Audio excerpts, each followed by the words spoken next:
Every artist has a surface they return to, not the easiest or the most forgiving of the lot, the one that asks the most of what they have to offer, the one that holds the truest version of what's brought. And this, what I feel for you, is that surface, not the sketchbook where the casual ideas land, the canvas that I come to when I mean it, that asks for everything and earns it, that demands.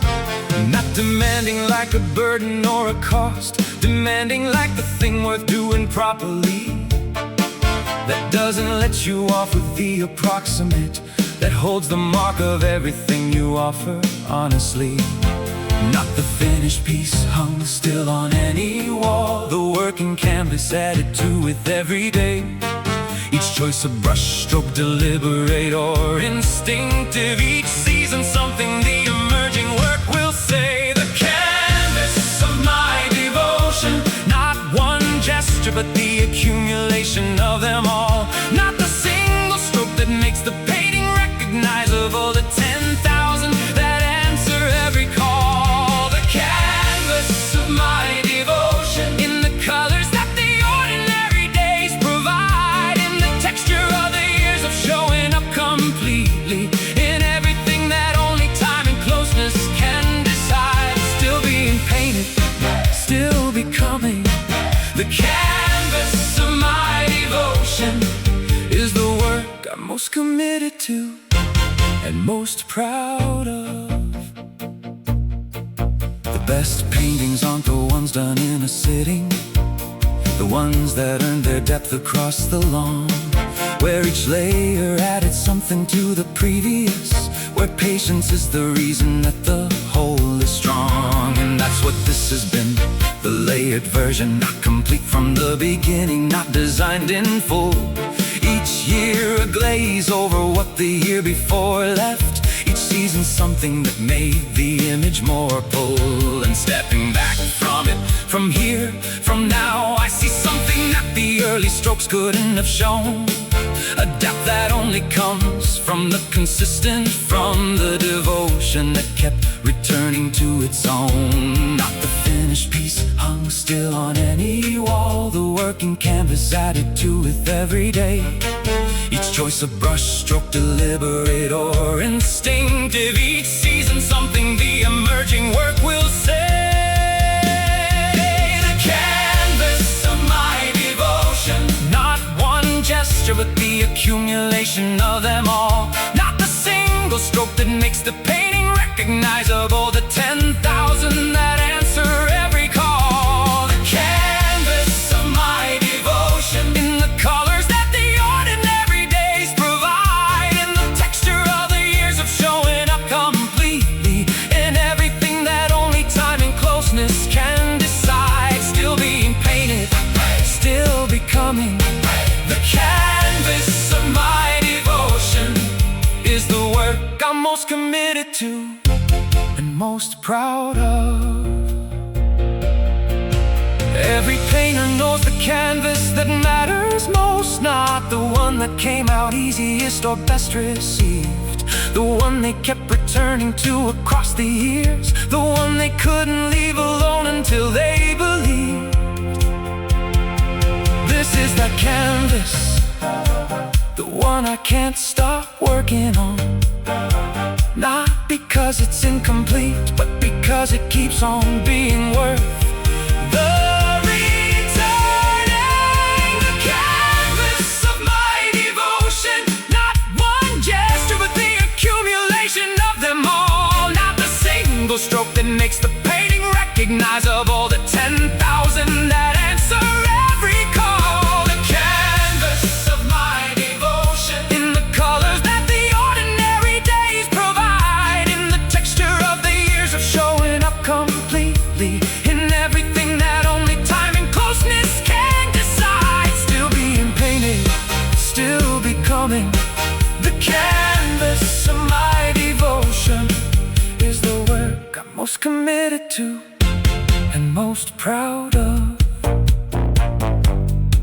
Not finished, not framed, still being made. With everything I have, every day. Every day.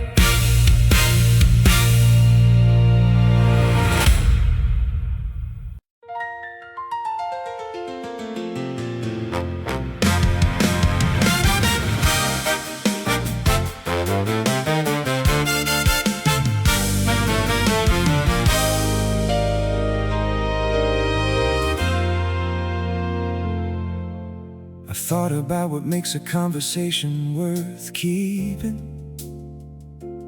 Not the information or the resolution that it brings, the quality of what happens in the space between the speaking, the particular music of two people finding things. And ours is that equality I notice, the way the back and forth has its own particular sound. Not just the words, but how they move between us, the rhythm of the finding and the being found. Some conversations close around you when they're finished, leave you where you started, only emptier inside. And some expand, leave you somewhere larger, and those are the ones worth taking as a guide. Not the topics, the texture of the talking, the way your thinking moves and where it tends to go, the particular music of a mind encountering another that plays a different symphony with everyone I know. The symphony of our words, not the individual notes, but what they make together. The conversation that keeps finding something worth the finding, that holds its quality in every kind of weather. In the long ones that go past where we thought we'd stop, in the ones that reach somewhere neither of us planned for, in the moment when the ordinary conversation drops into something real, into something that stays. The symphony of our words, still playing, still surprising, still worth every note. There's a movement in our talking that I've learned to recognize, the shift that happens when something genuine arrives, where the conversational becomes the actual, where what we're saying touches where we live. Not always conversations have their functional, the logistics and the surface and the daily, but underneath there's always the potential of the deeper, and we find it regularly, not just rarely. And that's the symphony, not the constant elevation, the full range of it from practical to true, the movement between the ordinary and the meaningful, the full score of what talking is with you. Not the topics, the texture of the talking, the way your thinking moves and where it tends to go, the particular music of a mind encountering another that plays a different symphony with everyone I know. The symphony of our words, not the individual notes, but what they make together. The conversation that keeps finding something worth the finding, that holds its quality in every kind of weather. In the long ones that go past where we thought we'd stop, in the ones that reach somewhere neither of us planned for, in the moment when the ordinary conversation drops into something real, into something that stays. The symphony of our words, still playing, still surprising, still worth every note. The best conversations have something in common, they leave both people slightly different than they came. Not transformed, not overturned, just a little larger, a little more themselves, not quite the same. And ours do that consistently. I notice it each time that I leave our conversations having found something I didn't know I had, or knowing something I didn't know I knew. That's the symphony worth celebrating, not the sound of it, what it leaves behind. The symphony of our words, not the individual notes, but what they make together.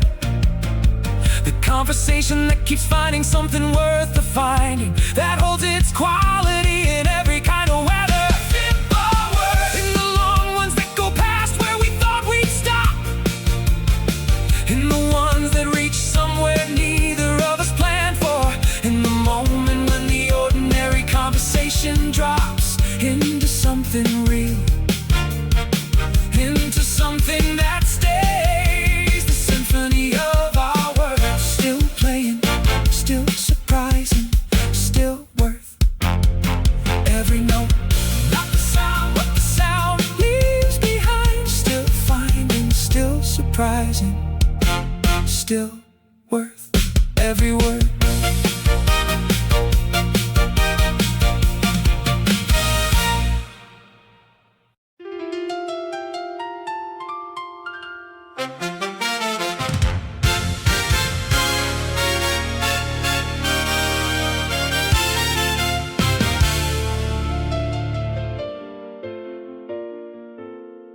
If you broke it down to its components, the breath drawn in, the slow release, the sound, you'd find something that the clinical can't capture, the particular meaning of what gets unwound. Because a sigh isn't just air escaping, it carries what the words decided not to take, the thing that built up past the point of holding, the feeling that the body has to make. And I've learned yours, the particular vocabulary, not by studying, by being close enough to hear, by learning what each version of it carries, by being near enough that the differences are clear.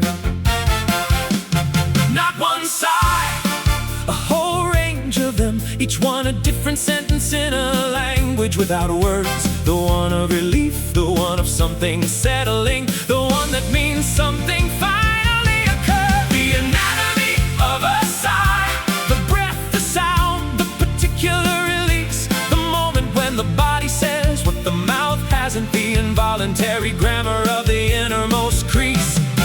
The anatomy of a sigh, and yours has taught me things that speech couldn't carry, has told me what the day has been before you say a word, has given me the parts that language tends to bury. Not performed, not chosen, the anatomy of a sigh, the most honest thing the body knows how to give.